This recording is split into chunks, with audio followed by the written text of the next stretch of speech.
자, 그럼 이제 비주얼 스튜디오 코드로 어떻게 활용해서 코딩하느냐, 그리고 첫 번째 파이썬 프로그램을 작성을 해볼게요. 아까 제가 비주얼 스튜디오 코드에서 파이썬 소스 코드 만드는 방법 소개해드렸는데, 우리는 그렇게 안 할 거라고요. 결과 확인이 힘드니까.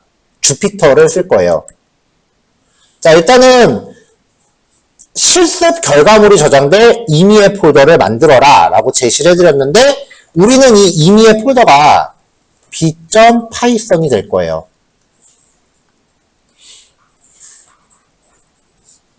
이 파이썬 폴더 안에 하위 폴더를 만드세요. 날짜별로 만드시건 단원별로 만드시건. 권해드리는 거는 이 PPT 제목으로 폴더 만드시면 돼요.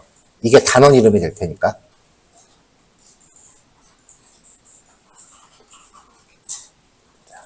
폴더 이름 만들 때 띄어쓰기가 들어갈 것 같으면 언더바를 넣으시라고 했어요.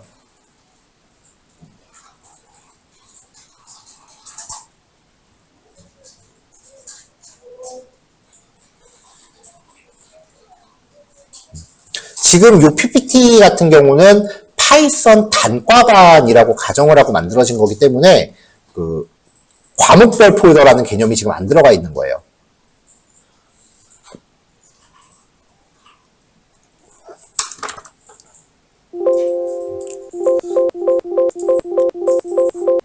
그래서 여기 학습 폴더 안에 새 폴더 하나 만들고 뭐 파트라는 단어는 써도 되고 안 써도 되고 뭐 03 언더바 첫 번째 파이썬 프로그램 이런 식으로 이제 폴더를 만드시면 비주얼 스튜디오 코드로 내가 파이썬 폴더를 열어놨으니까 여기에 내가 만든 폴더가 이렇게 등록이 될 거라고요. 요 안에서 이제 실습 파일을 만드시면 되죠. a.py는 필요 없으니까 삭제합시다.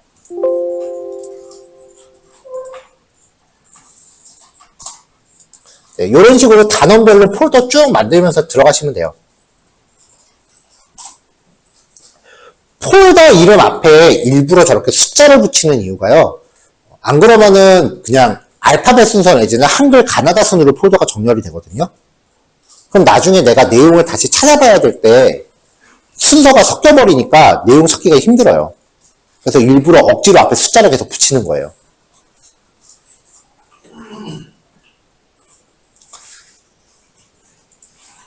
자, 넘어갈게요.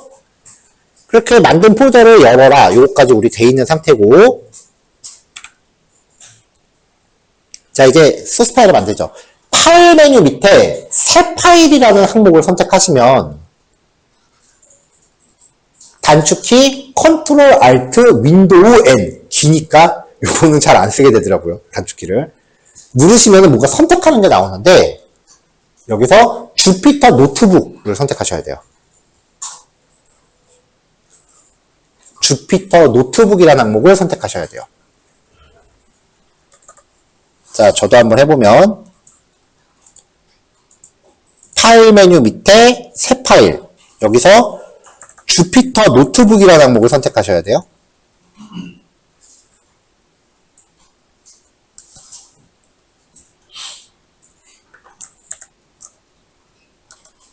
아니면 윈도우 Alt N 윈도우 키 Alt N 한꺼번에 누르시면은 얘가 바로 나와요. 여기서 주피터 노트북 선택하시고 엔터 치셔도 돼요.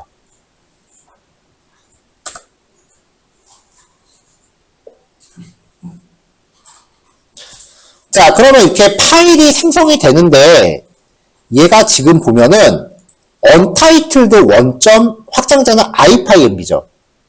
주피터로 생성된 파일의 확장자는 ipynb예요. untitled 제목이 없어요. 그리고 결정적으로 여기 옆에 보면 이렇게 동글뱅이 나오잖아요. 탭 옆에 보면 이렇게 동글뱅이 나오죠? 이 동글뱅이의 의미가 얘가 지금 아직 저장이 안 됐다는 뜻이에요. 일단 파일을 만들면 Ctrl S 눌러서 다짜고짜 저장부터 하세요. 내가 원하는 폴더 안에다 위치 잡아주시고요. 네.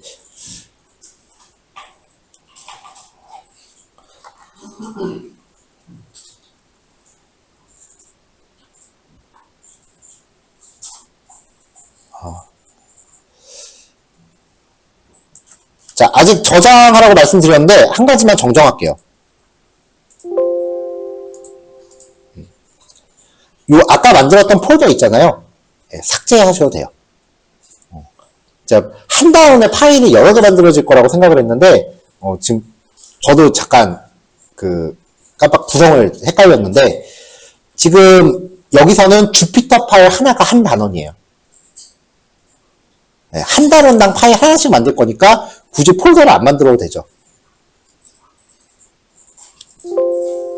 네, 폴더를 마우스 우클릭해서 휴지통으로 삭제 누를게요. 자, 그럼 여기서 이제 주피터 파일 만드시면 되고 얘를 저장할 때 이름을 03 언더바 첫 번째 파이썬 프로그램. 확장자는 입력 안 하셔도 돼요. 확장자 입력 안 하면 비주얼 스튜디오 코드가 알아서 확장자를 매겨줘요.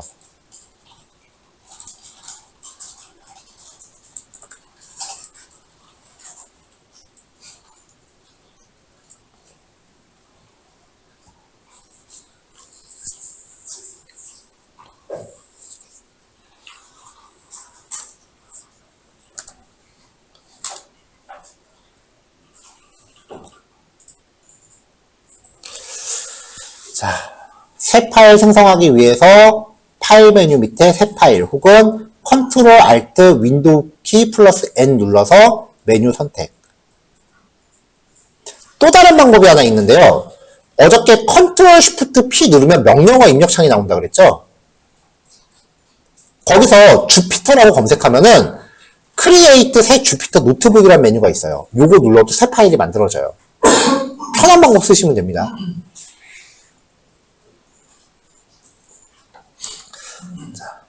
자, 여기서도 컨트롤 쉬프트 P 눌러서 명령어 나오는 데서 주피터라고 검색하면은 새 주피터 노트북이라는 메뉴가 떠요. 요거 선택하셔도 엔터 해서 새 파일 만들 수 있어요. 하나 만들어놨으니까 지금 만든 건 닫을게요. 근데 명령어 입력할 때 주의하실게요. 여기서 주피터라고 입력하다가 한글이냐고서 이제 지울 거 아니에요. 그래서 당황해서 다 지워요. 그리고 나서 입력하면은 안 나오는 거야. 이게 무슨 상황이냐면은 여기 보시면은 앞에 괄호가 하나 미리 입력이 돼 있어요. 이 상태는 명령어 모드예요.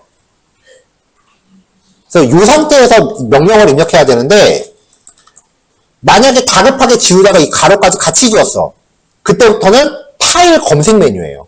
내가 원하는 파일을 찾는 모드예요. 당황하지 말고 괄호 하나 더 입력하시면 됩니다. 괄호가 있고 없고의 차이를 구별하시면 돼요. 나중에 가면 여기 파일 진짜 몇백 개 쌓여요. 머신러닝, 파이썬까지는 그래도 한 20, 30개 쌓이고 많은데 머신러닝 들어가면 진짜 파일 몇백 개 쌓여요.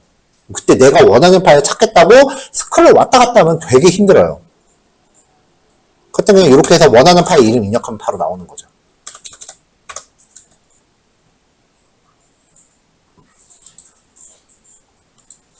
자, 우여곡절 끝에 파일을 생성을 했습니다.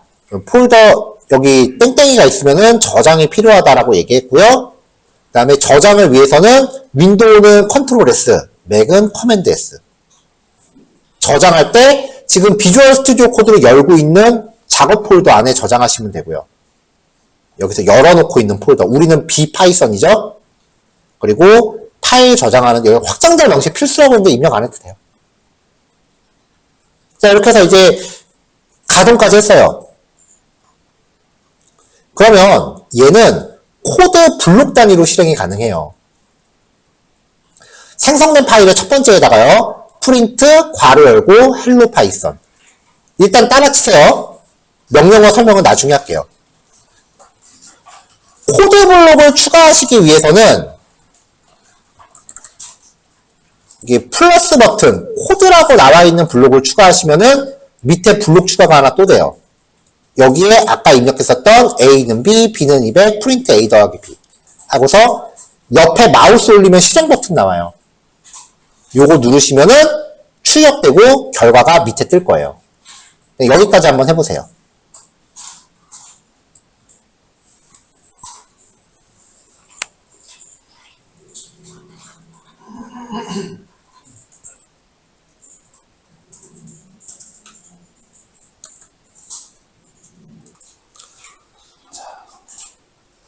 자, 넘어갈게요.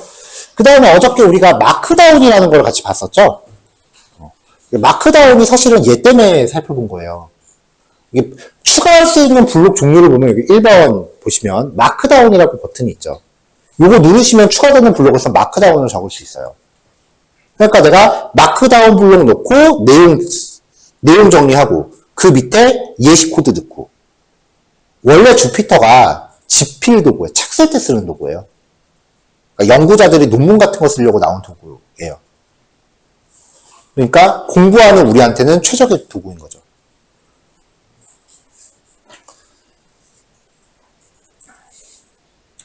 자, 마크다운에 대해서 어제 이미 실습을 다 했고요. 그 마크다운은 실행하면 이렇게 실행이 돼요. 그 다음에 블록들이 있잖아요. 그러면은 옆에 그 손바닥 모양 있잖아요. 요 클릭하면은 블록 순서를 바꿀 수 있어요.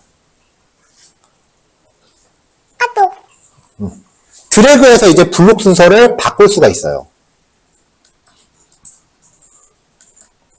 자, 보여드려 보면은 여기 코드 뭐 프린트 헬로 월드라고 입력하고서 실행 버튼 눌러서 실행을 했단 말이죠. 그럼 밑에 마크다운을 만들어요. 네, 03 첫 번째 파이썬 프로그램 뭐 이렇게 단원 이름도 적고 큰 제목으로 그 다음에 메시지 출력하기 라고 해서 네, 이렇게 이제 넣고 그럼 이제 요 옆에를 클릭을 해갖고 끌어다 올리면 블록 순서가 바뀌는 거죠. 이렇게 해서 내용 정리를 해가면서 실습을 하실 수 있다는 거예요.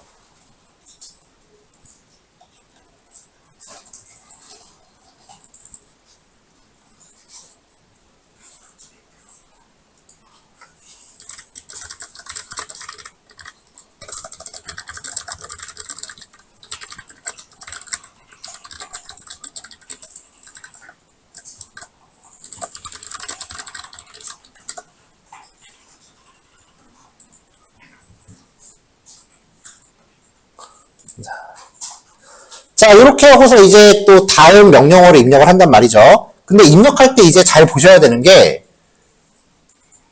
블록 오른쪽 끝에 보시면 이 블록이 어떤 종류인지가 나와요. 그러니까 블록이 마크다운이라고 되어 있는데 여기서 파이썬 코드 실행하고 있으면 안 나오는 건 당연하겠죠. 그래서 이 블록 종류를 수시로 보셔야 되고요.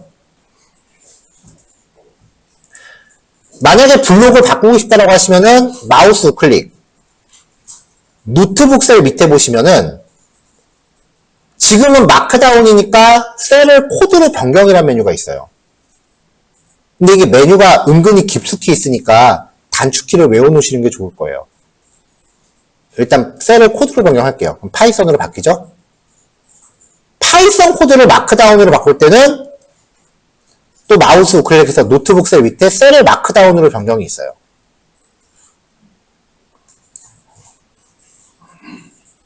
자, 마크다운이 실행되면은 수정하고 싶을 때 더블 클릭하시면 됩니다. 더블 클릭하시면 수정으로 들어가요.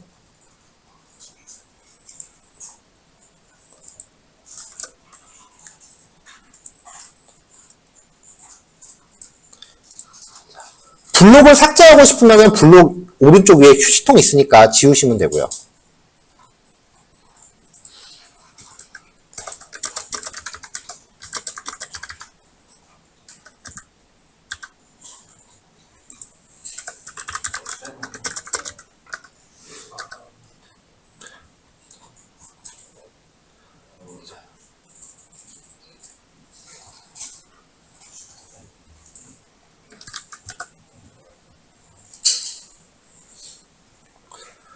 자, 이렇게 블록이 이제 있으면 블록 추가하고 실행하고 할 때마다 이제 마우스에 손이 갈 거예요. 분명히 어저께 마우스 손 가는 거 안 좋다고 얘기했는데, 그리고 요거 몇 번 해보면 슬슬 마우스 쓰는 거 좀 귀찮아요. 자, 이제 단축키 투척 들어갑니다. 자, 블록이 있을 때요, 블록을 만약에 편집한단 말이죠. 편집을 했어요. 그러면은 실행을 위해서는 현재 이 블록만 실행하고 끝날 거다. 그러면 컨트롤 엔터. 컨트롤 엔터는 현재 블록 실행이에요. 현재 블록을 실행하고 다음 블록으로 넘어갈 거다 라고 하면은 Shift 엔터예요. 다음 블록에서 Shift 엔터를 누르면 다음으로 넘어가죠.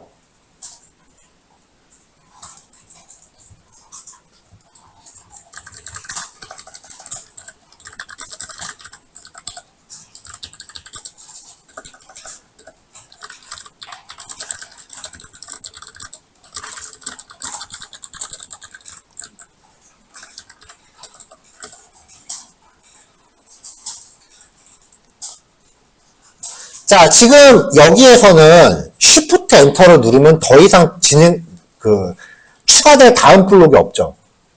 여기서 Shift 엔터를 누르면 다음 블록으로 갈 게 없으니까 블록을 하나 만들고 가요.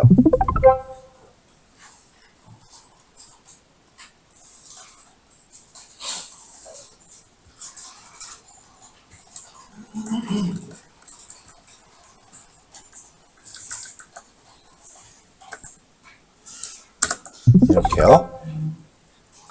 자, 그 다음에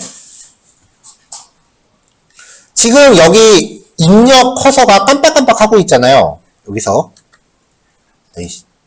입력 커서 깜빡깜빡 하고 있죠. 이건 지금 여기가 편집 모드란 뜻이에요.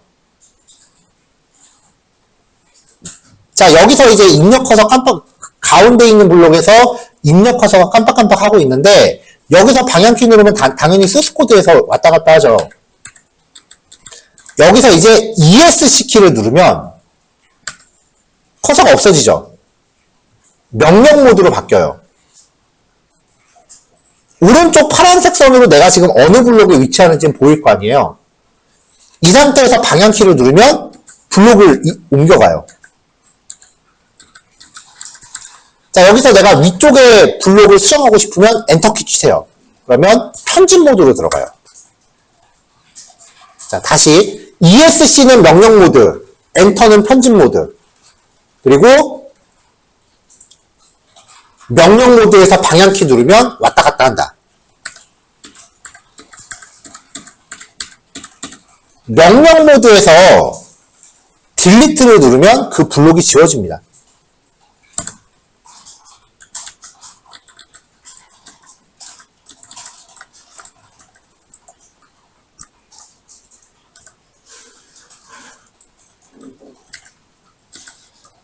자, 그 다음에 블록 순서 바꿀 때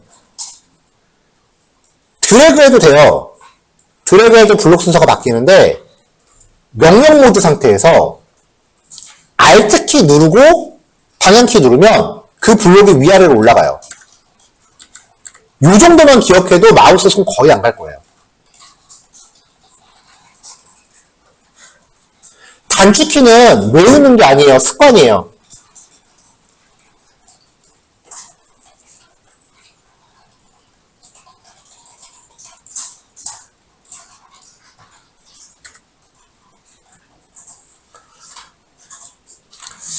자, PPT요. 자, 조금 전에 보여드린 거 다시 얘기할게요. 편집 모드. 블록을 클릭해서 편집이 가능한 상태. 편집 모드 상태에서 단축키 컨트롤 엔터, 현재 블록 실행. 시프트 엔터, 현재 블록 실행 후 다음 블록으로 이동하기. 다음 블록이 없을 경우 새 블록 생성. 이거 보여드린 거죠? 그 다음에 ESC 키 누르면 이동 모드. 아까 명령 모드라고 설명했어요. 명령 모드로 전환. 이동 혹은 명령 모드에서 방향키 위아래를 눌러서 편집하고자 하는 블록을 이동할 수 있는 상태고요. 방향키 눌러서 이동하고 엔터키 누르면 그 안으로 들어가는 거죠. 편집 모드. 근데 여기 플러스 알파로 얘기한 게 Alt키 플러스 방향키. 그러면 이 블록 자체가 왔다 갔다 한다고.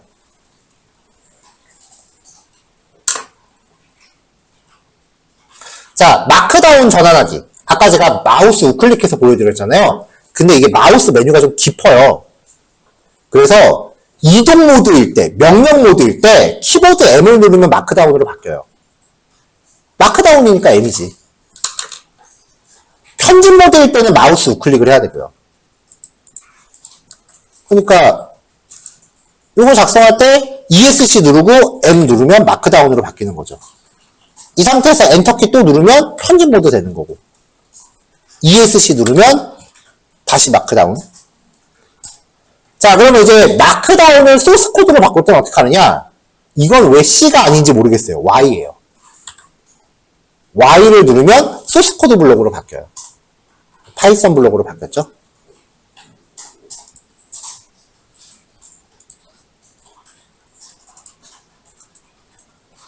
자, 코드 블록으로 전환할 때는 키보드 Y를 누른다. 자, 오전 요거까지 할게요. 네, 요거까지 해서 식사 다녀오시면 되고요. 1시 10분까지 들어오시고 개인 정비 시간 10분 갖고 1시 20분에 시작할 겁니다. 그 사이에 오전 내용 한 번 더 읽어보시면 될 것 같아요. 네, 식사 맛있게 하세요.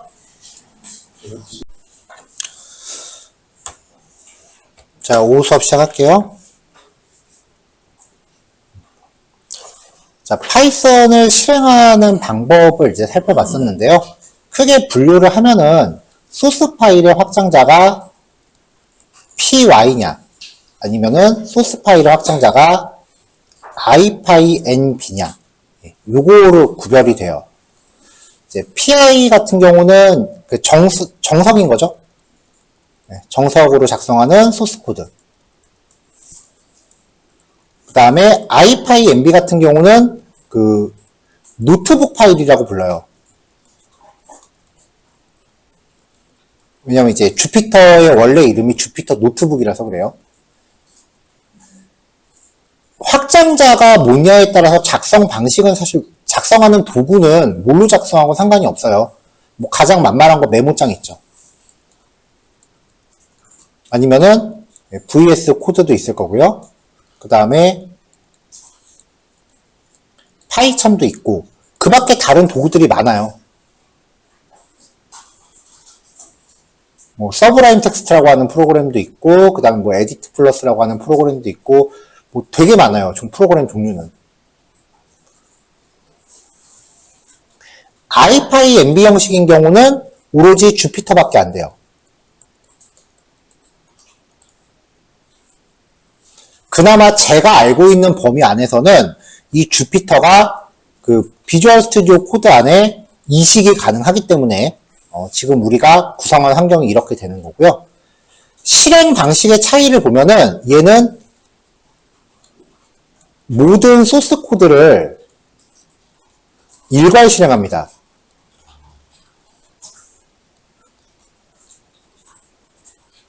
그리고 ipynb는 블록 단위 실행이 돼요.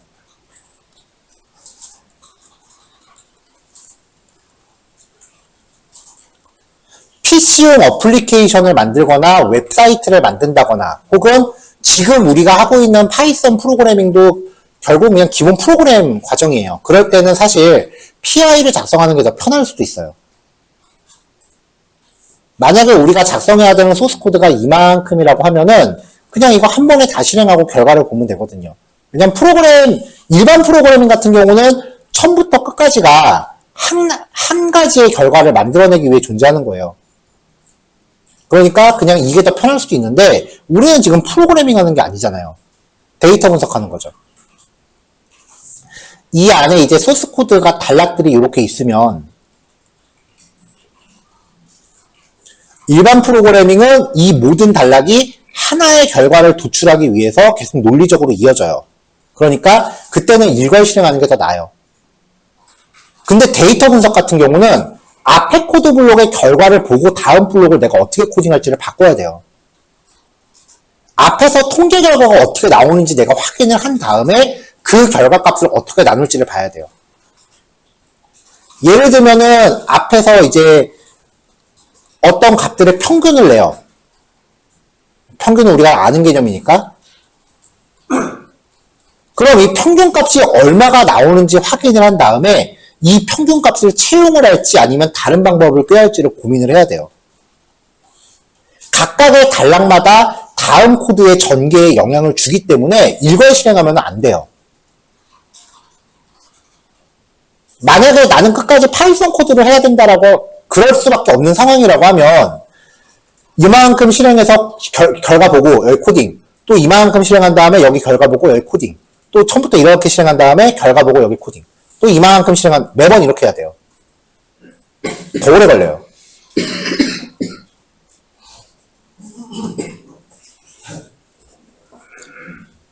예를 들어서 뭐 직장인들의 평균 급여를 알아본다고 합시다. 그러면은 250만원, 270만원, 320만원, 280만원, 뭐 240만원. 이렇게 평균이 있으면은 이걸로 평균 내서 그냥 쓰면 됩니다. 근데 만약에 이 평균 값 중에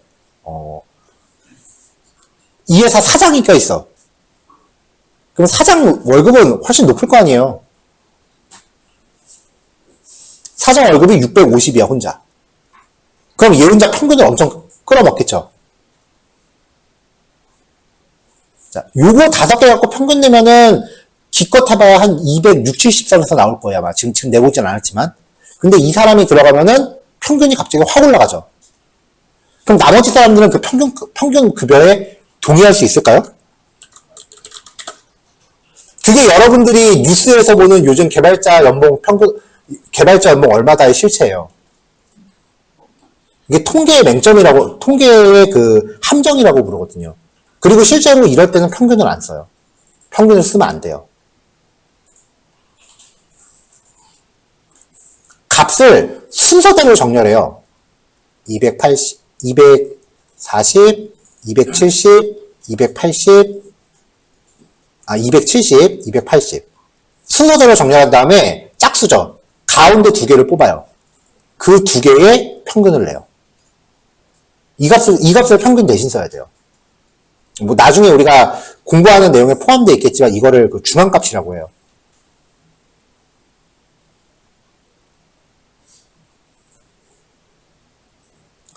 실제로 이거 여러분들 들어봤어요.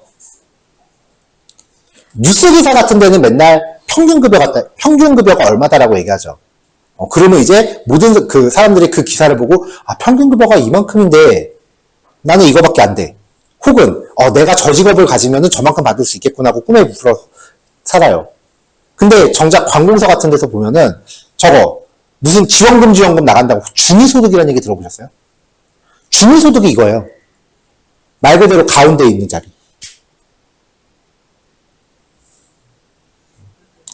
그래서 이 값이 얼마나 설득력이 있는가에 따라서 내가 다음 코드에서 평균값을 쓸지 중앙값을 쓸지 결과를 보고 결정해야 돼요.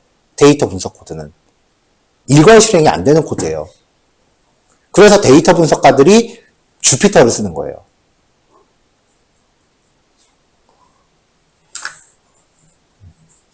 자, 주피터를 사용한 이유에 대해서 말씀을 드렸어요.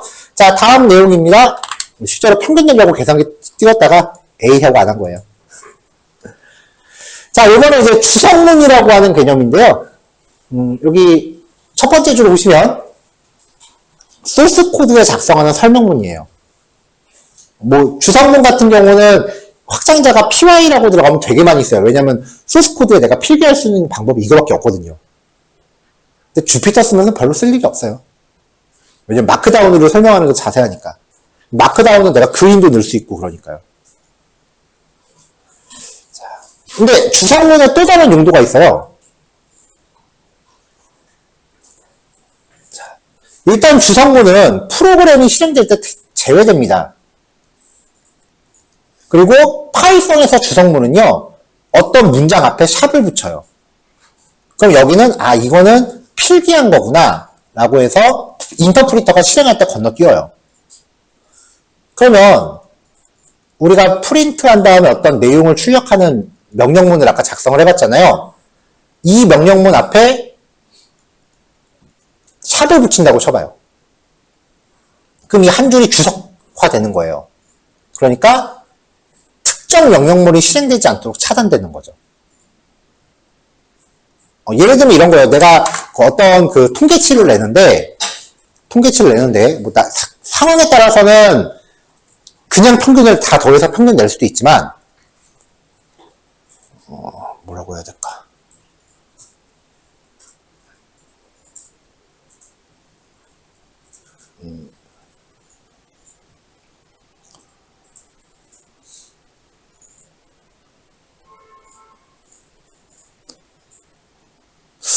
딱히 예시가 떠오르지 않네.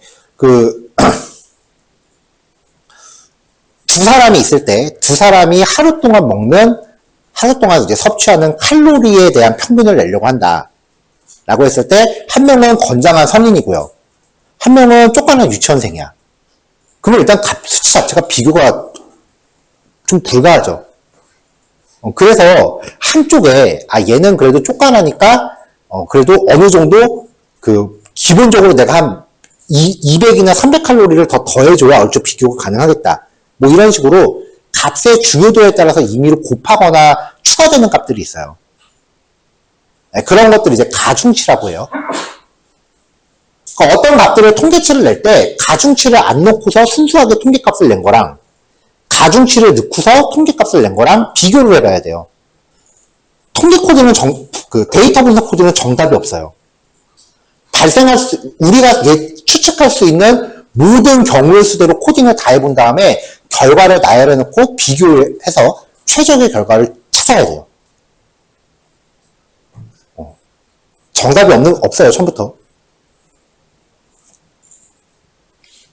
그러면은 그냥 더한 코드랑 밑에 이제 가중치를 적용한 코드 두 개를 작성해 놓고 처음에는 위에 거 주석 처리하고 밑에 거 실행. 그 다음에는 밑에 거 주석 처리하고 위에 거 주석 해제하고 실행. 이렇게 어떤 코드를 바꿔가면서 실행해야 될 때가 또 있거든요. 그럴 때 주석을 막았다가 풀었다 이런 처리를 많이 해요. 그러니까 단순히 필기 용도로만 쓰지는 않는다는 거예요.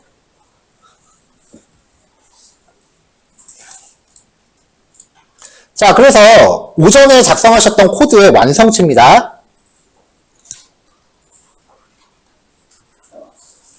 자, 아까 우리 오전에 파이썬 파일 하나 만들었죠? 첫 번째, 마크다운 블록에요. 일단, 파이썬 제목, 단원 파트 제목, 요거는 요건데, 여기 코드상에 헬로 파이썬이라고 들어가 있네요. 그러니까 앞으로 여러분들이 PPT 단원마다 주피터 파일 하나 생성하셔서, 여기 파트 제목을 1수준 제목으로, 그 다음에 단원 제목을, 여기 옆에 단원 있죠? 요걸로 갖다 놓으시고, 그리고 PPT 상단에 페이지 제목 있죠? 이게 그 코드의 주제니까 3수준 제목으로 적고 제시하는 코드 작성. 이렇게 해서 페이지마다 넘어가면서 제시되는 코드들을 따라서 실습하시면 돼요.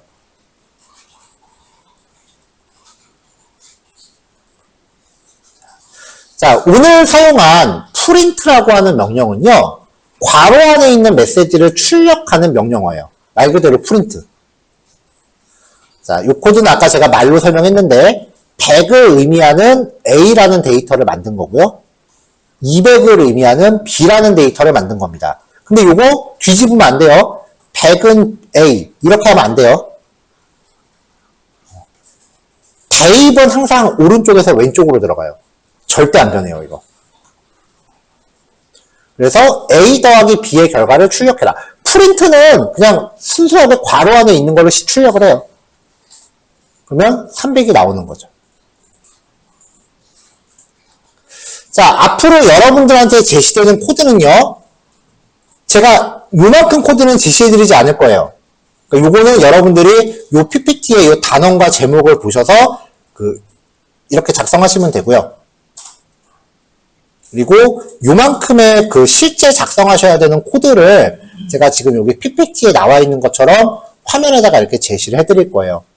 수업 시간 중에는 이 코드 그냥 말로 설명하고 결과 확인하고 필요하다면 직접 시연하고. 근데 수업 시간 중에는 따라치지 마세요.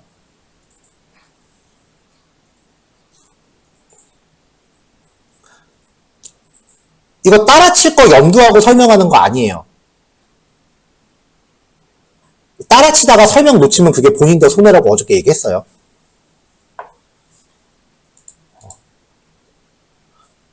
자, 일단 요점 정리부터 합시다. 비주얼 스튜디오 코드는 주피터 환경을 내부적으로 실행해서 좀 더 편한 개발 경험을 제공한다. 프린트는 괄호 안의 내용을 출력하는 파이썬 명령어다. 요거는 꼭 기억하시고요. 주성문은 프로그램 소스 코드 안에 개발자 필요에 따라 명시하는 설명문이다. 까지. 여기는 뭐 크게 크리티컬한 내용 없죠. 자, 비주얼 스튜디오 코드 사용하는 단축키, 뭐 이런 것들 중요한 거 제가 한 번 더 적어 놨으니까 요거는 각자 한번 체크해 보시길 바라겠고요. 자, 파라미터. 괄호 안에 전달된 메시지를 출력하는 명령. 네, 프린트죠? 네, 요거 꼭 기억하세요. 자, 프로그램 안에 작성하는 설명문은. 그쵸? 자, 프로그램 안에서 설명문을 작성할 때 한 줄씩 설명을 추가하기 위해 사용되는 특수 문자는 네, 샵이었죠. 요게 프로그래밍 언어마다 좀 달라요.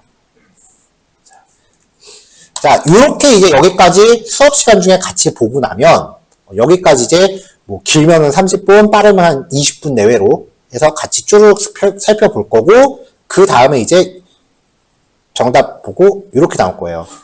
요걸 열어놓고 제가 평균 20분에서 길면은 좀 한 3, 40분 정도 시간을 여러분들 드릴 거예요. 그 시간 동안 PPT 앞에 보고 각자 실습을 해서 완성하시면 돼요. 이해하셨어요? 네. 안 그러면은 타이핑 늦은 사람은 그날 수업 버려야 돼요. 벌써 제가 이틀 동안 2번이나 들었거든요, 그 얘기를. 근데 그게 원래 수업 스타일이 아니기 때문에 그냥 계속 진행을 한 거고요. 이렇게 되면은 이제 내가 타이핑 속도가 조금 느려서 만약에 그날 그 수업 내용을 다 실습을 못했다고 하더라도 집에 가서 좀 개인 시간 할애하면 되잖아요. 근데 수업 시간에 계속 라이브로 따라하면은 그 시간 지나버리면 끝나요. 그래서 이렇게 될 거고요. 이렇게 되면 이제 좀 약간 선행학습 하신 분들은 앞에 시간이 좀 널널할 거예요. 물론 생전 처음 코딩 해보시는 분들은 이 시간도 부족할 수 있어요. 시간이 부족하다 싶으신 분들은 개인 시간 할애를 좀 부탁드리고요. 그 다음에 시간이 좀 여유가 있는 것 같다라고 생각하시, 나중에 뭔가 설문조사 같은 거 해보면 항상 얘기 나와요. 실습 시간이 너무 깁니다. 뭐 이런 식의 얘기 꼭 나와요. 근데 그런 분들은 그 시간에 대해서 약간 각자 시간을 활용하실 방법을 좀 연구를 해주세요. 집체 수업이에요. 1대1 과외는 아니에요. 그러니까 어느 정도 평균치를 맞춰야 되긴 하는데 기본 출발점은 중2보다 조금 낮은 수준. 완전 최하위는 솔직히 안 되고요. 그러니까 만약에 지금 맞춰져 있는 시간이 난 조금 빠른 것 같다라고 생각되시면은 개인 시간 많이 쏟으셔야 돼요. 저는 여기까지 파이썬 요거 PPT 만드는데 하루에 드리는 분량 하나 작업 시간이 최소 일주일 이상이에요. 일주일 이상 시간 들인 거 불과 너댓 시간 만에 지금 여러분들한테 정리해 드리는 거거든요. 그 시간 만에 다 이해하고 갈 수 있다라는 것 자체가 어불성설이에요. 처음 들으시는 분들은. 이게 저는 그래도 여러 가지 프로그래밍 언어를 해봤기 때문에 이 PPT가 오늘 여러분들 받으신 PDF 하나 그거 하나당 일주일 정도 잡고 한 거지 처음에는 이거 PPT 하나 만드는데 2주, 3주 걸렸었어요. 보통 발표 시간 대비 자료 작성 시간 더 오래 걸리니까. 발표까지 해보신 분들은 알 거예요. 10분짜리 발표 수업하려고 PPT 몇 줄을 만들어요. 그쵸? 그거를 진짜 3시간 만에 설명 듣고 따라갈 수 있다?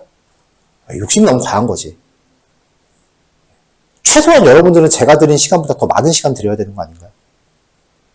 그렇잖아요. 지금 막 익히는 입장이시니까. 그러니까 부족한 시간은 개인 시간을 줄여서라도 넣으세요. 앞으로 6개월 동안 여러분들이 이 시간을 어떻게 보냈는가에 따라서 6개월 후의 모습은 여러분 각자 스스로 책임져야 돼요. 제가 책임져 드리지 않아요. 저는 수업자라면 제 일 다 한 거잖아요.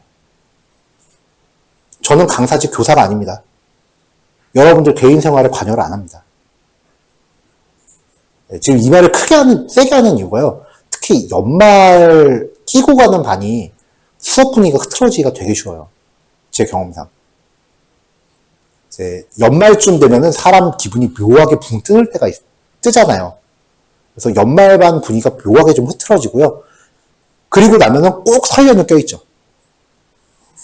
그럼 이제 신정하고 연휴하고 설 연휴하고 하면 이제 유난히 좀 휴일도 많다 보니까 연휴 지나고 나면은 지난주에 뭐 했더라 다 까먹고 와요. 그렇다고 해서 그 다 까먹은 거 복습할 시간 못 드려요.